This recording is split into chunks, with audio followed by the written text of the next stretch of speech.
In this position, the white king is in check by the rook here, and you have only 4 ways to react to this check. You can't move your king because you have nowhere to go. The bishop controls this diagonal, so you have to block. You can block with this knight here or here. You can block with the queen and also with the other knight.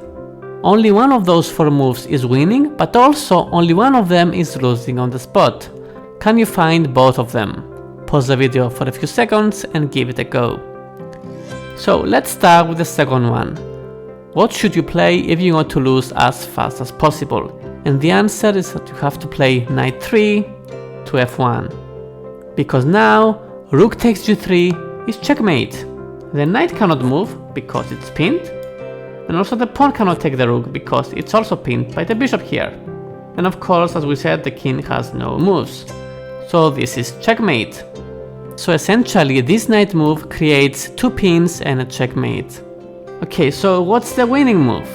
Well, you have to block with the other knight. Because now this move doesn't work. But you have to be careful, you still can't take the rook. Because if you take, then black takes the knight. Only move is to go to h2, this is the only legal move.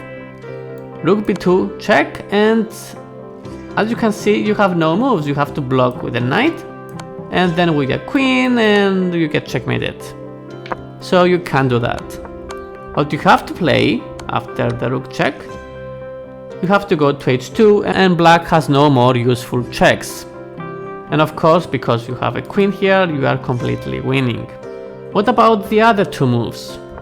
If we go back to the beginning, well, I'm not gonna discuss queen d1 because you give up your queen. However, if you play knight d1, you still lose your queen, and here is how. Black takes the knight, and you have to take the rook, otherwise you just lose your knight for nothing.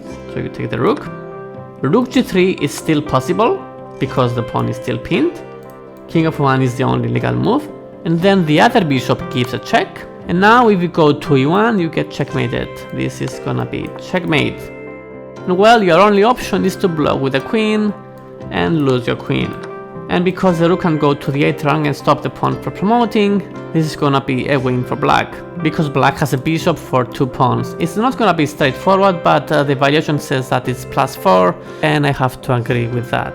So that was the puzzle / anti-puzzle. If we go back to the beginning. 4 legal moves, 1 winning, 3 losing, but one of them loses on the spot. I hope you enjoyed it, thanks for watching, and see you in the next one.